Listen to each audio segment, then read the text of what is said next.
วัสดีค่ะทุกคนแล้วเราก็มาพบกันอีกครั้งหนึ่งแล้วนะคะกับรายการเที่ยวไปสไตล์พี่แพมในวันนี้พี่แพมไม่ได้พาทุกคนไปเที่ยวที่ไหนแต่อย่างใด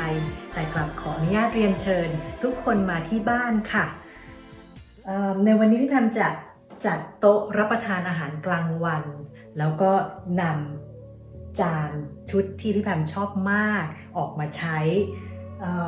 จะเป็นส่วนหนึ่งค่ะไม่ใช่ทั้งหมดดังนั้นเนี่ยทุกคนโปรดติดตามชมนะคะพี่แพมชอบมากสีน้ำเงินขาวชุดนี้ตามมาดูกันค่ะทุกคนคะบางครั้งมุมกล้องของพี่แพมที่ตั้งไว้อาจจะทำให้ทุกคนมองไม่ชัดเจนยังไงก็ต้องขออภัยด้วยนะคะเดี๋ยวพี่แพมจะปรับให้ทุกคนได้เห็นชัดๆค่ะแต่บางทีอาจจะมองไม่เห็นหน้าพี่แพมนะคะต้องขออภัยด้วย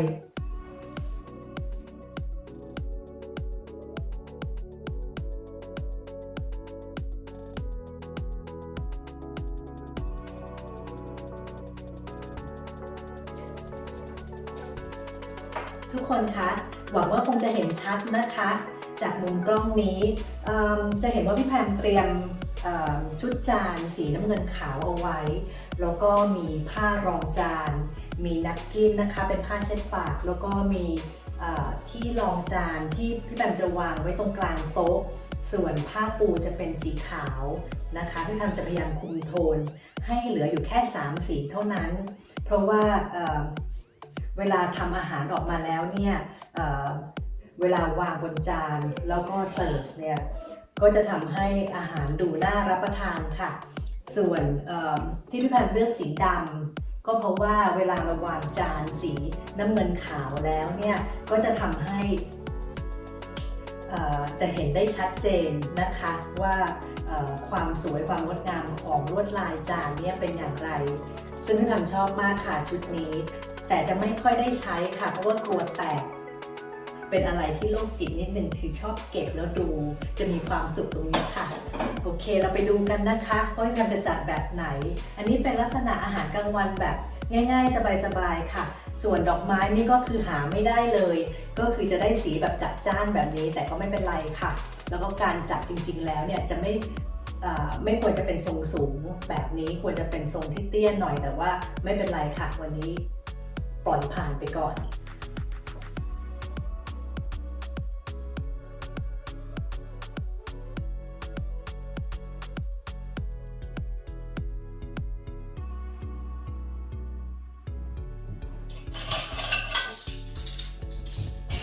ส่วนช้อนขนมนะคะต้องวางแบบนี้ค่ะไว้ด้านบนแบบนี้นะคะเวลาแขกจะรับประทานขนมก็จะมาแบบนี้ค่ะเขาจะรับประทานแบบนี้นะคะเพราะฉะนั้นจะต้องอยู่ด้านบนนี้ค่ะส่วนแก้วพี่แพมคิดว่าทุกคนคงรับประทานทุกคนคงดื่มไวน์นะคะก็จะไว้ด้านขวามือของทุกคนนะคะแบบนี้แล้วก็นี่คือแก้วแชมเปญนะคะพี่แพมก็จะไว้ตรงนี้จะเหนือนิดนึงเพราะว่าเวลารับประทานหรือดื่มก็จะใช้จากด้านนอกเข้าด้านในนะคะวันนี้พี่แพมจะไม่มีสตาร์เตอร์แต่อย่างใดหากมีสตาร์เตอร์หรือว่าออเดิร์ฟก็จะมีช้อนมีดตรงนี้ค่ะจะอยู่ด้านนอกด้านนี้ก็คือเมนคอร์สนะคะแต่วันนี้ง่ายๆค่ะใช้อย่างเดียวก็คือใช้เซตเดียวโอเคเดี๋ยวพี่แพมวางไว้ตรงนี้ก่อนส่วนจานพี่แพมเนี่ยก็จะ mix and match นะคะคือพี่แพมจะดึงมาไม่ค่อยครบแต่ว่าก็จะมีพอสำหรับทุกคนนะคะโอเคพี่แพมจะลองใช้ก่อนแล้วกันตรงนี้เป็นจานเมนคอร์สนะคะนี่ค่ะจะวางให้ทุกคนดูก่อนว่าเวลาวางแล้วเนี่ยจานชามเนี่ยมันจะ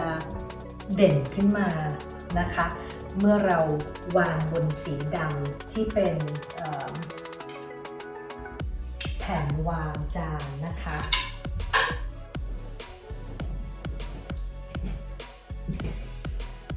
เอาละค่ะพี่แพมเนี่ยจัดได้คร่าวๆก็ประมาณนี้ค่ะ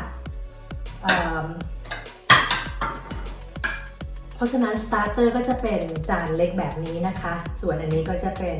อาหารเมนหลักอาหารจานกลางนะคะส่วนจานขนมนั้นเนี่ยพี่แพมจะวางไว้ต่างหากเพราะว่าจะต้องเสิร์ฟที่หลังส่วนอันนี้คล้ายๆกับว่าเป็นจานออเดิร์ฟค่ะเป็นจานหลุมนะคะถ้าทุกคนเห็นตรงนี้พี่แพมก็จะใส่หลากหลายแล้วก็ให้ทุกคนเนี่ยหยิบแบบตามสบายนะคะส่วนจานนี้เนี่ยพี่แพมเอาไว้ใส่ขนมปังค่ะแล้วก็ตามแต่ทุกคนจะชอบนะคะก็คือคนที่อยู่หัวโต๊ะหรือท้ายโต๊ะก็จะออฟเฟอร์ให้แต่ละท่านนะคะจะได้มีอะไรทำค่ะส่วนจานตรงนี้ก็อาจจะเป็นอาหารจานเล็กๆอีกอย่างหนึ่งที่พี่แพมแบบเอาไว้เผื่อว่ามันไม่พอนะคะแล้วก็ตรงนี้ก็คือมันอาจจะมิสแมทช์นิดนึงแต่ว่าก็จะพอค่ะแล้วก็อันนี้เป็นสแปร์นะคะสำหรับถ้าเผื่อจานไม่พอก็จะใช้ตรงนี้อันนี้ก็คือง่ายๆค่ะอันนี้คือแก้วไวน์ไม่ว่าจะเป็นไวน์ขาวไวน์แดงใช้ได้ทั้งนั้นส่วนอันนี้ก็จะเป็นแก้วใบนี้ก็จะเป็นแชมเปญนะคะจะหนักหน่อยเพราะฉะนั้นเนี่ยก่อนเริ่มรับประทานอาหารเราก็จะเสิร์ฟแชมเปญก่อนค่ะนะคะแล้วตามด้วยไวน์ส่วนน้ำเปล่านั้นแล้วแต่แขกจะขอค่ะก็ประมาณนี้ค่ะจะลืมซะไม่ได้ก็คือดอกไม้นะคะที่พี่แพมจัดผิดค่ะไม่ได้ตั้งใจที่จะให้ใส่เป็นแจกันสูงแบบนี้แต่ว่าไม่เป็นไรค่ะพี่แพมคือไม่ชอบทีวีตรงนี้พี่แพมก็จะพยายามทำแบบสูงแบบนี้เพื่อที่จะบังวิวทีวีค่ะเอาละค่ะทุกคนใกล้จะเรียบร้อยแล้วพี่แพม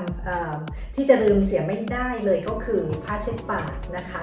อาจจะเอาไว้ตรงนี้ก็คือ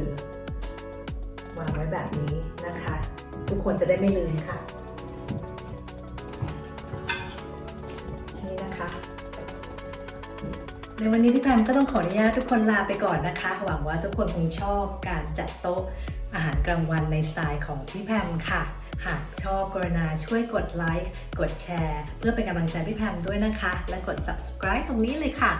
แล้วเราเจอกันในวันอังคารหน้าในวันนี้พี่แพมต้องขอลาไปก่อนค่ะสวัสดีค่ะบ๊ายบาย